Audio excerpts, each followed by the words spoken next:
Hey, Shawnee from SpeedCubeReview.com. So I made a magnetic 4x4. I did way too much work. So I'm going to keep the rest of this video unedited to how I originally had it, but there's a few things I want to address, and actually I'm going to kind of walk through how I made it right here and talk about what I did wrong. So in the video, I used 144 magnets, which seemed like the only way possible to make the puzzle, but really you only need 96. Here's why. So with a 4x4, you have the issues of the polarities. On a 3x3, all the edges, you have the magnets pointing out from the edges and out from the corners. So you could have south pointing out on one, north on the corners, or vice versa, but it's always the same. So you only need 24 in the corners and 24 in the edges. With here, we have double the edges, and because of polarities, it has to kind of work like a 2x2, where you have a north and a south on either side. So if you just have, let's say, a north on one and south on another edge, at some point the edges can be flipped with others and it doesn't work. So you need double. It's just like a 2x2. So you need every edge on the inside of it to have a north and a south. Now the way you make that is you just take two edges that are internals and put one magnet and another and have them just sort of connect themselves. From those first two, you can do every single other one. So with that, that will give you 48 magnets for just the internals. And so every two edge pieces that touch for the inside, or sometimes we just call them dredges, that will be magnetized. So that's where those come in. That's how they're doubled. But you just do the first two and gauge them all from there.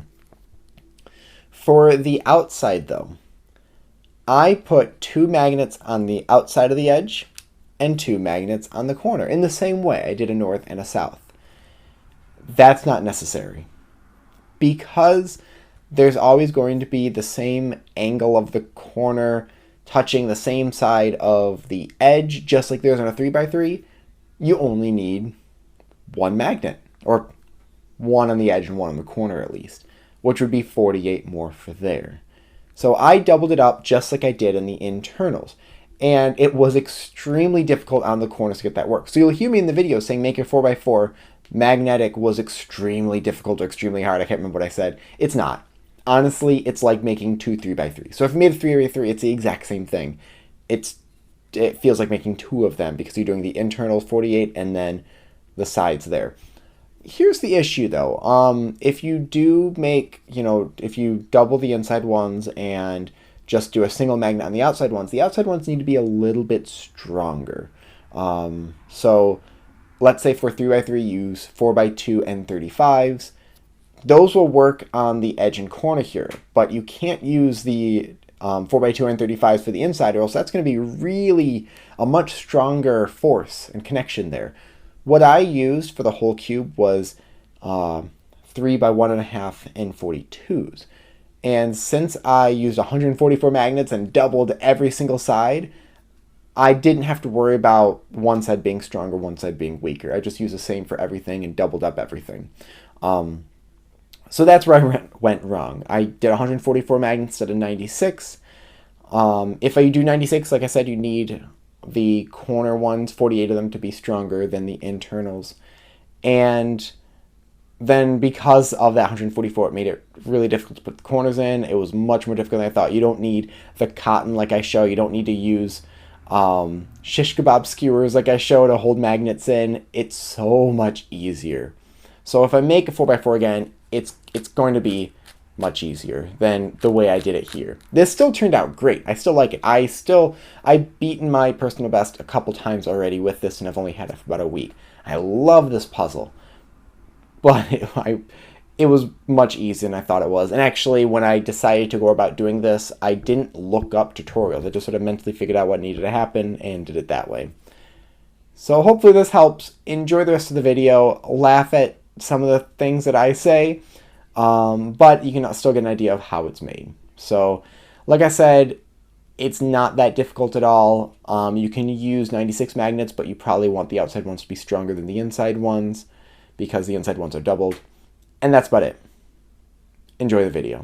Now this is the Yushin Blue. I also re-stickered it with stickers from Speedcube Shop. These are full fitted stickers. What I did, I'm going to kind of walk through this first. The magnets I used were 3 by 1.5, and they were N42 magnets. Now I thought those would work pretty nicely because the plastic's kind of thin compared to a 3 by 3.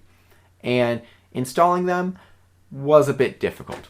Since it is an even layered puzzle, you can't just have the regular magnets like you would on a 3 by 3. And I talk about this in the 2 by 2 magnetic video. You have to have double the amount of magnets.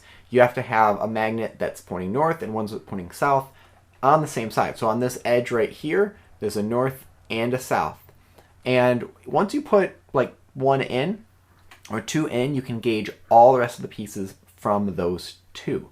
So you can see what I did here was I put those two in, one on a corner, one on an edge, and then moved it from there and just added more and more pieces as I went along. Now the one thing I really didn't want to do was take apart a 4x4 and put it back together on top of all the magnets. So I did it in sections. I took about a quarter to half the cube apart, and that way it was much easier to put back together and do the rest of it.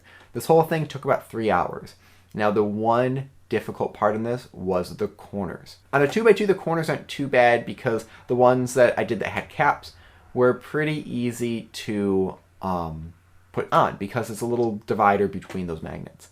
They were not on this, and they were really close. What I found that worked best, sometimes I tried some cotton, but what worked is I used some shish kebab skewers and held down one magnet while placing the other and holding that one down as well. And from there, I waited till they were glued in pretty well, and then added some cotton on top of it just to sort of hold them in and have a little less movement when the corner was put back together. That was the biggest issue. That was the hardest thing. Other than that, it was just time consuming. Now, how did it turn out? It's not that strong of magnets. You can hear the click. Like that. So you can hear the click in there, but it's nothing like what you would expect from a 3 by 3. At first I was really disappointed about this, but then I realized I didn't really want some heavy click on this puzzle. It's more stable. So when I'm doing just regular algorithms, it doesn't feel like the cube is flexing. So if I am holding it really tightly, and let's say I'm doing something like this, the part that I'm holding right here doesn't feel like it's moving at all. And sometimes on a 4 by 4 I'll feel like it wants to flex a little or bind a little bit, and as it does that, it catches a little bit more. So if anything, the magnets are a bit weak, but they allow it to feel more stable while you are performing other algorithms, and I kind of like that. Now I did also get my personal best on this about a couple days after I made it. Now it would have been my first solve under 50 seconds if it wasn't for an end permutation, and I sat for like 2 seconds to debate what end permutation I wanted to do instead of just doing what I normally do. But anyways, definitely like it. I don't think I'll be making another one again for a little while, but I might try with a little bit heavier magnets. So now I have my collection. I have a 2 by 2 magnetic with full fitted stickers. I have my 3 by 3 magnetic with full fitted stickers. I have my 4 by 4 magnetic with full fitted stickers. Now I might be doing another one, but don't look at the unstickered puzzle that's behind me. Just it doesn't exist. It's not, no, not gonna do anything to that at all. And definitely not gonna make a video on that. Now if you use magnets that are like the 4 by 2 N35, those might be a bit too strong. As far as to figure out the strength of the magnets, I'll have a video on that very soon going through that. Thank you.